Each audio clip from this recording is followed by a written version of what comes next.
আমার নাম কাইফা। আমার স্বামী আমাকে বিয়ে করার আগে আরও একটি বিয়ে করেছিল। কিন্তু আমার স্বামীর প্রথম স্ত্রী কিছুদিন পর নিজ থেকে আত্মহত্যা করে মারা গিয়েছিল। কিন্তু কেন মারা গিয়েছিল তা আমি জানি না। আমি এখন ওনার দ্বিতীয় স্ত্রী। আমার স্বামীর বাড়িতে গিয়ে আমার স্বামীর প্রথম স্ত্রী কেন মারা গিয়েছিল তা জানার জন্য আমি বেকুল হয়ে যাই। কিন্তু স্বামীর বাড়িতে যাওয়ার কিছুদিন পর আমার সাথে ঠিক একই ঘটনা ঘটল। তখন আমার মরা ছাড়া কোনো উপায় ছিল না। বাকি ঘটনাটা গল্পতেই বলি। কি প্রকাণ্ড একটা বাড়ি, চারদিকে খুব উঁচু করে প্রাচীর দেয়া, লোহার নিশ্ছিদ্র গেট, চারপাশে কোনো আলো নেই, সব মিলিয়ে বন্দিখানা বলা চলে। এই বাড়িটাই জিহাদের। কাইফা ভয়ে ঢোক গিলে। কিভাবে এখানে থাকবে সে, বাবা মা, দাদি, নীলু বাবা আর মোজাম্মেলকে ছেড়ে? বাড়িতে ঢোকার পর একজন বয়স্ক পুরুষ আর একজন কমবয়সী মেয়েকে দেখতে পেল ওরা। দুজনই সবুজ পাড়ের সাদা শাড়ি পরে আছে, হাতে মোমদানি। জিহাদ বলল, ইলেকট্রিসিটি নেই, একটু পর চলে আসবে, তোমরা চিন্তা করো না। বয়স্কা পুরুষটি কাইফাকে দোতলার একটা রুমে নিয়ে গেল। রুমটা সাজানো, চারপাশে মোমবাতি জ্বালিয়ে রাখা আছে। কাইফার সাথে নীলু আর মোজাম্মেলও ছিল। পুরুষটি বলল, আপনারা এখন গেস্ট রুমে যান, স্যার আসবে। নীলু জার্নি করতে পারে না, এতখানি জার্নি করে একদম নেতিয়ে পড়েছে সে। তাই কাইফাকে বিদায় জানিয়ে নীলু আর মোজাম্মেল চলে গেল। কাইফার খুব ভয় ভয় করতে লাগলো। চারপাশটা নীরব হওয়ায় গাছের পাতা নড়ার শব্দ কেমন ভয়ঙ্কর লাগছে। তবে সব ভয় ছাপিয়ে আরও একটা ভয় কাইফার মনে দানা বেঁধেই চলেছে। ওই লোকটা কি করবে না করবে, সে তো মানসিকভাবে একদমই প্রস্তুত নয়। এমন সময় জিহাদ রুমে এসে ঢুকল। দরজার ছিটকিনি লাগালো। কাইফা চমকে উঠল। উঁচু স্বরে বলল, আপনি দরজা আটকাচ্ছেন কেন? পরক্ষণেই ভয় কেটে গেল। এই মানুষটি তার স্বামী। কাইফা নিজেকে সামলে জিহাদের দিকে তাকালো। এই প্রথম। মা ঠিকই বলেছে, এই লোক আসলেই সুদর্শন। কানের কাছে রূপালি চুলগুলো মানিয়ে গেছে তার চেহারার। কাইফা দৃষ্টি নামিয়ে ফেলল। জিহাদ বলল, কাইফা তুমি ঘুমিয়ে পড়ো, সারাদিন জার্নি করেছ। কাইফা অবাক হয়ে তাকিয়ে রইল। জিহাদ আরও কিছু বলতে যাচ্ছিল, হঠাৎ দেয়ালের দিকে তাকিয়ে চুপ করে গেল। কাইফা দেখল পলকেই জিহাদের চেহারা কেমন হিংস্র হয়ে উঠেছে। রাগে কাঁপছে সে। কাইফা ভয়ে ভয়ে জিজ্ঞেস করল, কি হয়েছে আপনার, এমন করছেন কেন? জিহাদ জবাব না দিয়ে চিৎকার করে ডাক দিল, বাবা বাবা। বয়স্ক পুরুষটি ছুটে আসলো। কাইফাকে অবাক করে দিয়ে জিহাদ সেই পুরুষের গালে প্রচণ্ড জোরে একটা চড় বসিয়ে দিল। পুরুষটি ধপ করে ফ্লোরে পড়ে গেল। বহু কষ্টে সে উঠে দাঁড়ানোর পর আবার জিহাদ একই কাজ করল। এবারের চড়টা আরো জোরে ছিল। পুরুষটির ফ্লোরে পড়ে মাথা ফুলে গেল। জিহাদ দাঁতে দাঁত চেপে হিসিয়ে বলল, সোহানার ছবি কই? সোহানার ছবি কই বল। কাইফা ভয়ে থরথর করে কাঁপতে লাগল। এত বয়স্ক বাবার বয়সী পুরুষের গায়ে কিভাবে হাত তুলতে পারল? কিন্তু পুরুষটির কোনো বিকার নেই, যেন চড়থাপ্পড় খাওয়া একটা স্বাভাবিক বিষয়। সে মাথা নিচু করে বলল, হীরা মামুনি রুমে রেখেছি, ভেবেছি নতুন বউ আসবে, কিছু যদি মনে করে। জিহাদ হাত মুষ্টিবদ্ধ করে বলল, জানিয়ে আয়। 10 সেকেন্ড টাইম। পুরুষটি ছুটে বেরিয়ে গেল। কিছুক্ষণ পরই ফিরে এলো একটা বিশাল বাঁধানো ছবি নিয়ে। ছবিটা নিজের হাতে পেয়ে ইশারায়। তারপর নিজেই সেই ছবিটাকে দেয়ালে টানালো। ছবিতে একটা মেয়ে লাল বেনারসি পরে তাকিয়ে আছে, যেন কাইফার দিকেই। জিহাদ ছবিটায় খানিকক্ষণ হাত বুলিয়ে দিল। তারপর কাইফার দিকে তাকিয়ে বলল, এ আমার প্রথম স্ত্রী সোহানা, আমার প্রথম ভালোবাসা। ওকে না দেখলে আমার অস্থির লাগে। কিন্তু ও তো আর এই দুনিয়ার নেই, তাই ওর ছবিটা আমার শোবার ঘরে থাকে।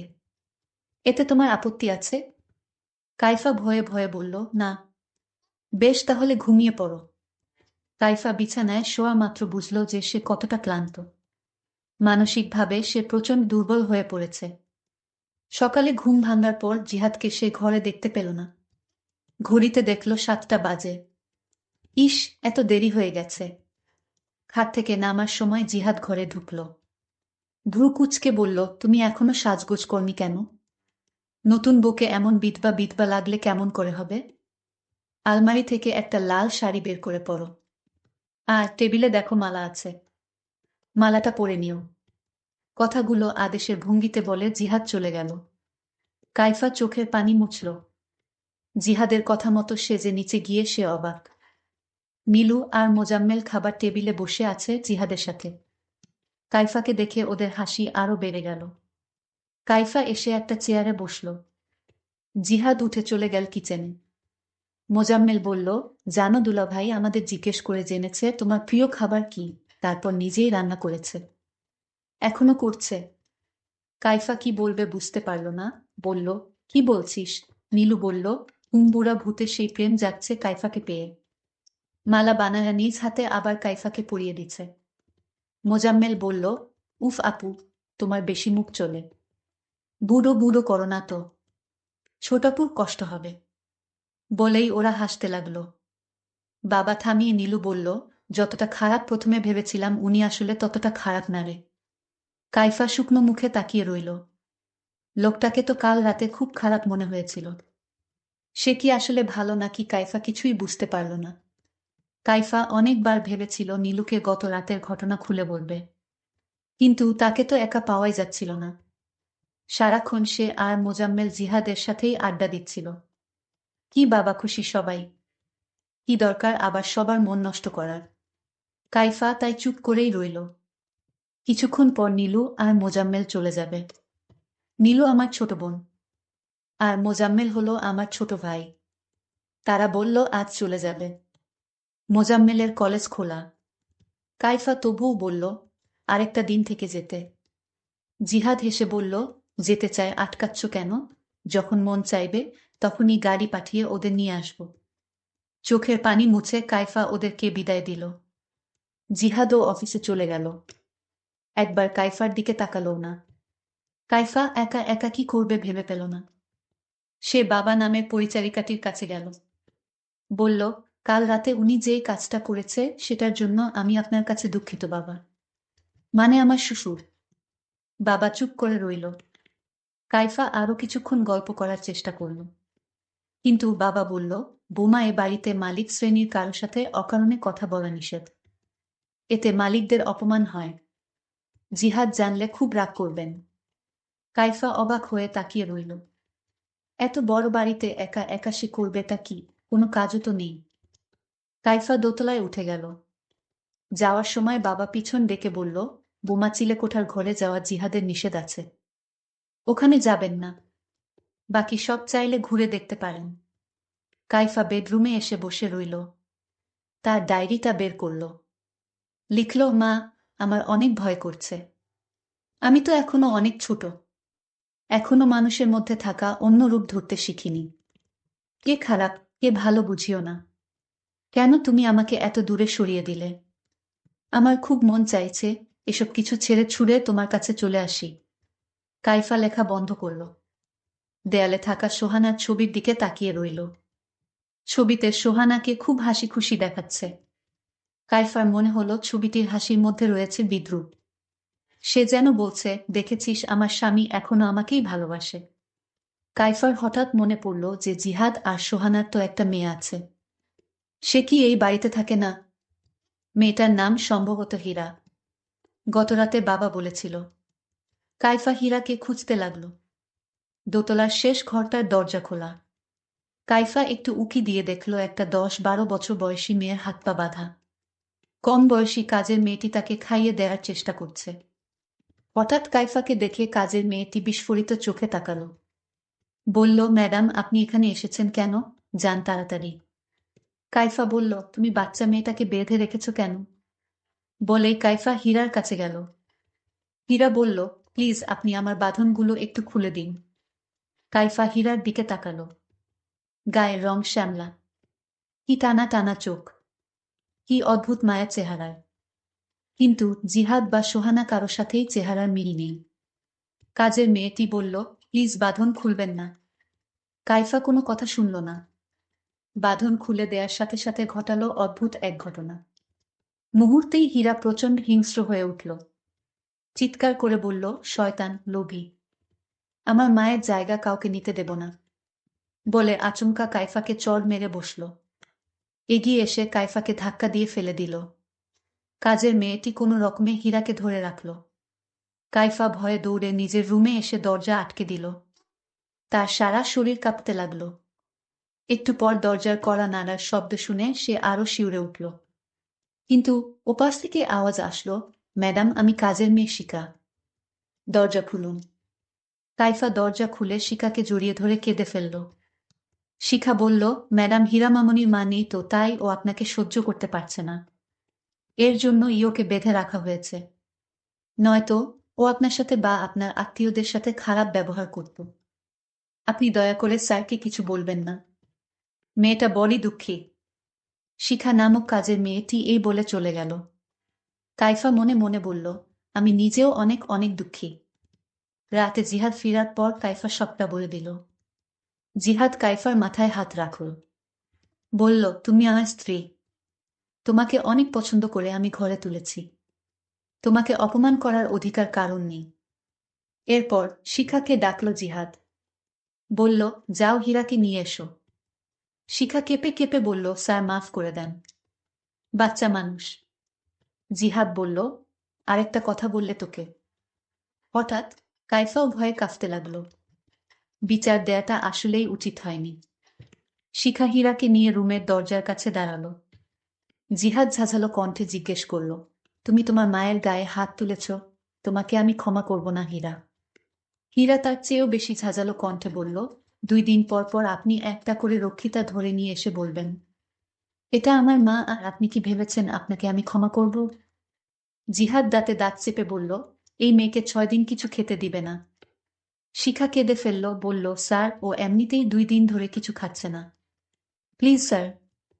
জিহাদ বলল, 6 দিন এর আগে এ বাড়ির কোনো খাবার যদি ওকে দিয়েছিস তাহলে তো জানিস আমার কথা অমান্য করলে কি হয়। শিখা হীরাকে নিয়ে চলে গেল।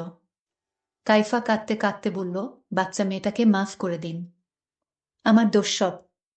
জিহাদ কাইফাকে বলল, সতীনের মেয়ের জন্য এত মায়া দেখিও না। ওর ধারে কাছেও যদি তুমি গেছো তাহলে আমার থেকে খারাপ আর কেউ হবে না। কাইফা বলল, আপনি বলেছিলেন আমাকে সহজ হতে সময় দিবেন, তাহলে এখন কেন? জিহাদ বলল, অনেক সময় তোমাকে দিয়েছি। পুরো বাসর রাত আমি পাশের রুমে ছিলাম। হা হা হা করে হাসতে লাগল। যথেষ্ট সময় দিয়েছি। কাইফা ভয়ে ফ্যাকাশে হয়ে গেল। জিহাদ বাতি নিভিয়ে বেশ কয়েকটা মোমবাতি জ্বালালো। সোহানার ছবির কাছে নিয়েও কয়েকটা মোমবাতি রাখল। বলল, দেখো সোহানা, তোমাকে ছাড়াও আমি চলতে পারি। বলেই কিছুক্ষণ হাসল। কাইফা ভয়ে ভয়ে তাকিয়ে রইল। এরপর জিহাদ বাবার মধ্যেই গা কাঁপিয়ে কেঁদে উঠল। কাঁদতে কাঁদতে রুম থেকে সোহানার ছবি নিয়ে বেরিয়ে গেল। কাইফা কি করবে বুঝতে পারল না। জিহাদের গলা শোনা যাচ্ছে, রাগ করে না সোহানা, কোনো রাগ না। কাইফা ভালো করেই বুঝতে পারছে এর মাথায় সমস্যা আছে। সে খুব বড় বিপদে ফেঁসে গেছে। এখান থেকে পালাতেই হবে। তারপর আমি যখন পালানোর জন্য তৈরি হলাম, তখন আমার শ্বশুর আব্বা আমাকে বলল, বোমা, তুমি এভাবে পালিয়ে যেও না। জিহাদকে যদি তোমার ভয় লাগে তাহলে তুমি আমার রুমে থাকো, তাও তুমি পালিয়ে যেও না। শ্বশুরেরও কথা আমি কিছুতেই ফেলতে পারিনি। আর তাই শ্বশুরকে বললাম, আপনার ছেলের মাথায় কি কোনো সমস্যা আছে? শ্বশুর বলল, না, সমস্যা নেই, তবে তার প্রথম স্ত্রী মারা যাওয়ার পর থেকে মাঝে মাঝে এরকম হয়ে যায়। শ্বশুর অনয় বিনয় করে বলল, মা, তোমার যদি ভয় করে তাহলে তুমি আমার রুমে থাকো। একদিন পার হয়ে গেলেই দেখবে জিহাদ আগের মতো হয়ে গেছে। তোমার সাথে ভালো আচরণ করবে, তাকে ভালো হতে একটু সময় লাগবে। তোমার যত্ন পেলে সে তাড়াতাড়ি সুস্থ হয়ে উঠবে। তবে আমি মনে মনে চিন্তায় পড়ে গেলাম, সুর তার রুমে থাকতে কেন বলল? এর মধ্যেও কি রহস্য আছে? আরও তো অনেক রুম পড়ে আছে, ওই রুমে থাকার কথা না বলে শ্বশুর তার নিজের রুমে থাকার জন্য কেন বলল? ঠিক আছে, দেখি কি হয়। আমি শ্বশুরের রুমে আমার স্বামীর ভয়ে শুয়ে পড়লাম। আমার শ্বশুর নিচে পাটি বিছিয়ে শুয়ে পড়ল, আর আমি কাঠে শুয়ে পড়লাম। কিন্তু আমার চোখে কিছুতেই ঘুম আসতেছিল না। আমি ঘুমানোর চেষ্টা করলাম। হঠাৎ স্বামীর ডাক শুনতে পেলাম। স্বামী আমার নাম ধরে ডাকতে লাগলো, কাইফা, এই কাইফা, তুমি কোথায়? শুনছো না তোমায় আমি ডাকছি? কাইফা তার স্বামীর কথাগুলো শুনতে পেল। কিন্তু কোনো উত্তর দিল না। তারপর আমার স্বামী নিশ্চুপ হয়ে ঘুমিয়ে গেছে মনে হয়। আমার শ্বশুর ভেবেছিল আমি ঘুমিয়ে গেছি, তাই শ্বশুর ধীরে ধীরে পাটি থেকে উঠল। আমি লক্ষ্য করছিলাম সুর আব্বা কি করে। তখন শ্বশুর আব্বা দেখলাম আমাকে একটা ডাক দিল, বুমা। যখন আমার কোনো সাড়া পেল না, আবার ডাক দিল। যখন কোনো সাড়া পেল না, তখন চুকেশ থেকে একটা সাদা রুমাল বের করল, আর সেই রুমালে কি যেন মিশ্রিত করল। তারপর আমার মুখের উপর ছুঁড়ে মারল। আমি তখন সাথে সাথে জ্ঞান হারিয়ে ফেলি। তারপর সকাল হলো, আমার যখন জ্ঞান ফিরল, আমি বুঝতে পারছি আমার সাথে কি হয়েছিল। আমার কাছে ব্যাপারটা অদ্ভুত মনে হলো। কেন আমার সাথে এমনটা হলো? আমি কি দোষ করেছি এই পরিবারে? আমি তো একটা গরিব ঘরের মেয়ে, কেন আমাকে সুর এবং আমার স্বামী আমার সাথে এরকম আচরণ করবে? আমি কি দোষ করেছি? আল্লাহর কাছে বারবার ভিক্ষা চাইছিলাম, আল্লাহ, এ পরিবার থেকে আমাকে বাঁচাও। আমি যখন রুম থেকে বের হচ্ছিলাম, তখন কাজের মেয়েটি আমাকে বলল, ম্যাডাম, আপনি কই ছিলেন? আপনার স্বামী আপনাকে খুঁজছিল। আমি কাজের মেয়েটির সাথে আজ ঘটে যাওয়া ঘটনাটা শেয়ার করলাম। কাজের মেয়েটি তখন কেঁদে কেঁদে বলতে লাগলো, আমার মা আছে, বাবা নেই, কিন্তু আমার মায়ের চিকিৎসা এবং পরিবারের খরচের জন্য এ বাড়িতে বুয়ার কাজ করি। রান্না থেকে শুরু করে সাহেবের মেয়েকে দেখাশোনা সবকিছু আমার করতে হয়। আচ্ছা, তোমাকে একটা প্রশ্ন করি। কাজের মেয়েটি বলল, কি বলবেন বলেন ম্যাডাম। আমি তখন কাজের মেয়েটিকে জিজ্ঞেস করেছিলাম, তুমি তো এ বাড়িতে অনেকদিন যাবত আছো। আচ্ছা, জিহাদের প্রথম স্ত্রী কিভাবে মারা গিয়েছিল? কাজের মেয়েটি বলল, ম্যাডাম, এ কথা যদি জিহাদ বা তার বাবা জানতে পারে, তাহলে আমাকে জানে মেরে ফেলবে। আমি বললাম, কিছুই জানবে না কেউ, তুমি নির্ভয়ে আমাকে বলো। তখন কাজের মেয়েটি যা বলেছিল তা শুনে মনে হলো আমার দম বন্ধ হয়ে আসছে।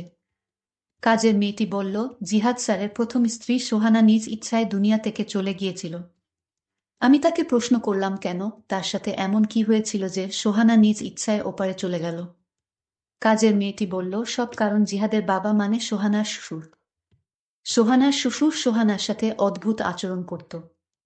একদিন সোহানার সাথে এমন ঘটনা ঘটিয়েছিল যেটা কোনো বুমার পক্ষে মেনে নেওয়া সম্ভব ছিল না।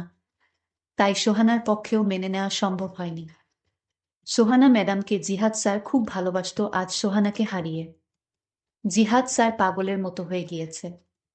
আর প্রথম যেদিন আপনি এ বাড়িতে এসেছিলেন, তখন তো আপনি নিজ চোখে দেখতে পেয়েছিলেন জিহাদ তার বাবাকে জোরে জোরে চড় মেরেছিল। জিহাদের বাবা চোরের আঘাত সইতে না পেরে মাটিতে পড়ে গিয়েছিল। এটা তো আপনি নিজ চোখে দেখেছিলেন ম্যাডাম।